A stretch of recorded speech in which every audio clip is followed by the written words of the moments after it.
Hi guys, welcome back sa aking YouTube channel. So ayun guys, mainit na tinanggap ng Naga si Senator Bam Aquino kasama si Mayor Leni Robredo ng Naga. No? So nakasama nila ang um, mga miyembro ng iba't ibang sektor, kababaihan, health workers, no?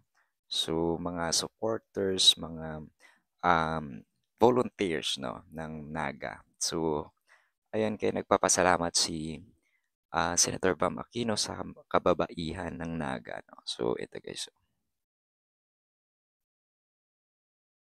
Pakinggan natin ang sinabi ni Senator Bam Aquino.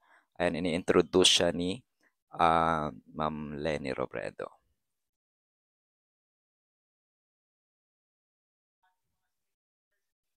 Libre na po yan, 4 na taon, basta maka-enroll ka. Sa mga pribadong universidad, meron pong dagdag scholarship para po sa mga kabataang nangangailangan at meron pang libreng pabaon. Tulong sa pang-araw-araw na gastos ng mga kabataan po natin. Tulong sa pagkain, tulong sa pamasahe, tulong sa panglibro, tulong po sa pang-dormitoryo upang lahat ng hadlang sa pagtatapos ng kabataan natin nabibigyan ng solusyon. Thank you.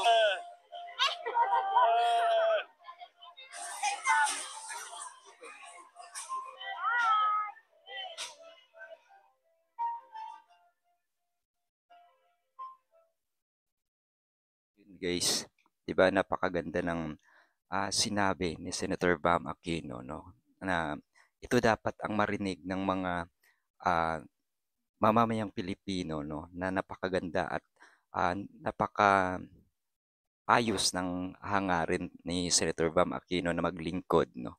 So ayun guys, ikampanya po natin si Senator Bam Aquino no sa ating mga kakilala, kaibigan, kamag-anak no. Ipanalo po natin si Senator Bam Aquino no. Kailangan po natin siya sa Senado no na alam natin na isa sa mag-aangat no sa antas ng pamumuhay ng bawat Pilipino. So napakalinis, napakaganda po ng plataforma no. So ayun guys no, lalo na ngayon nag-umpisa na ang overseas voting, di ba? So pag may mga kakilala po tayo sa abroad no, so pwede nating ipasama no si Senator Bam Aquino. No, kaysa naman pumili tayo ng mga trapo no, mga dinastiya na pamilya para iloklok lang diyan sa Senado. So piliin natin si Senator Bam Aquino o si Senator Kiko Pangilinan no. Yan, so sila po yung karapat-dapat matino, no, maayos at alam natin na may magandang bukas na maibibigay sila, no. So, yun guys, no. Shinare ko lang. Thank you so much for watching. Bye-bye.